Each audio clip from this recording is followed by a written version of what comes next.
Eh bien, avec Sentier de la Meuse, bienvenue de nouveau, nous reprenons la deuxième partie. Alors, c'est le XXe siècle, l'âge d'or de Brabant.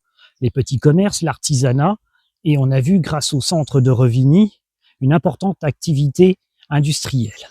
N'oublions pas non plus que Revigny est devenue la plus importante gare de triage de l'Est de la France. Mais un événement tragique se profile à l'horizon. La Grande Guerre, la Première Guerre mondiale éclate en juillet 1914. Les Allemands vont tout de suite se précipiter sur Paris et, voulant bénéficier de l'offensive, vont déclencher la bataille de la Marne. De violents combats vont avoir lieu pour couper le ravitaillement qui vient de Saint-Dizier jusqu'à Bar-le-Duc et s'emparer de cet important nœud ferroviaire. Alors, un épisode qui nous concerne nous amène en 1916. Nous sommes à l'aube de la bataille de Verdun. Et le 21 février, que se passe-t-il? Les Allemands ont bien compris qu'il faut faire sauter le nœud ferroviaire de Revigny-sur-Ornain. Il n'y a pas encore l'aviation moderne, c'est un Zeppelin, le LZ-77, qui pointe le bout de son nez. Nous sommes en pleine nuit.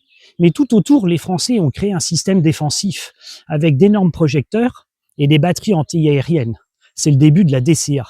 Ils vont éclairer et prendre en filature le Zeppelin. Et en pleine nuit, ils vont réussir à l'abattre. C'est l'adjudant Gramelin qui dirige les opérations. Le Zeppelin s'écrase au-dessus des territoires de Brabant, vers Bellefontaine. C'est un événement national et retentissant qui prouve l'efficacité de la défense antiaérienne. Brabant paye un lourd tribut puisque le village est bombardé, voit des troupes passer. C'est à l'état de ruine, un désastre. C'est à feu et à sang. Heureusement, miracle, l'église est quasiment épargnée. La paix survient le 11 novembre après la signature de l'armistice 1918. Il faudra attendre 1921 pour la reconstruction. Ensuite, la vie s'écoule encore un petit peu sur ce modèle avant de profonds changements. Mais ce siècle est maudit. C'est la Deuxième Guerre mondiale. Alors, heureusement, il n'y a pas de violents combats. La campagne de France est assez rapide, c'est un désastre. Et en juin, on capitule.